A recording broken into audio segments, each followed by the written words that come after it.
Touchscreen Android phone control RC car.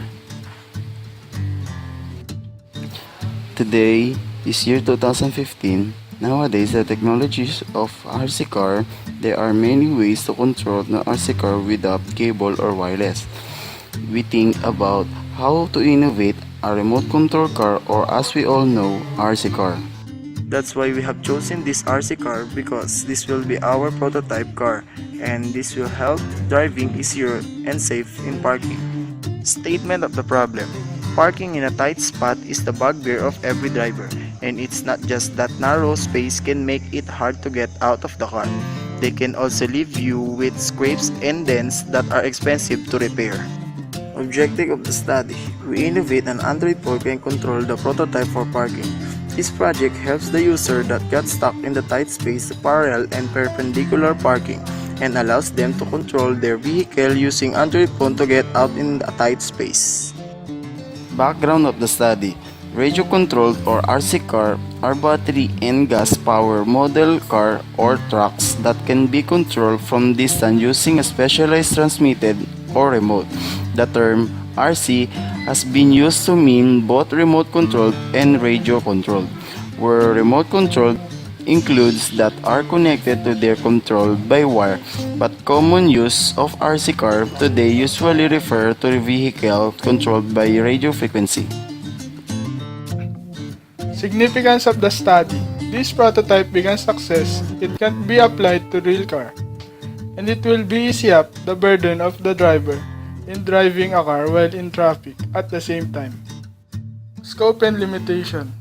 The remote control car can be controlled as far as 35 meters away. If exceeds, it will lose control. Android phone is also open source, while the iPhone phone have operating system named iOS is closed source. Related literature. The history of RC car way back 1936. The Model Car Racing Association was formed in England and catered for rubber drive cars, as well as clockwork. It may well be worth pointing out that 4WD rubber band drive car could accelerate to 40 mph. In under 35 seconds, the car would be released and run in a straight line to the finish. In America, mid-liter petrol engines were being put into cars, but a greater need for control was required. Circular cable tracks were built, and by 1940 speed of 60 mph were being achieved. A desire to run races with multiple cars, coupled with the emergence of small engines of 1 to 2.5 cc. Technical design. First, the design floor test is to gather on how innovations that will add or contribute for the features of the car. Second, to review the principle behind the touchscreen Android phone controlled remote control car. Third, to design the installation of it.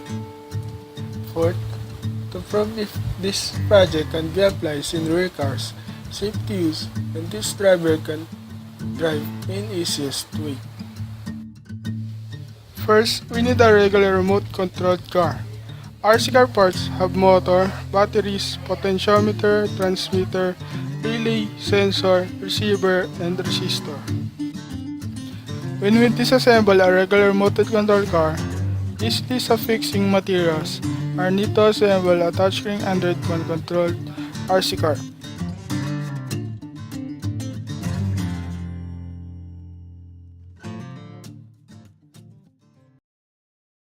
Created using Powtoon.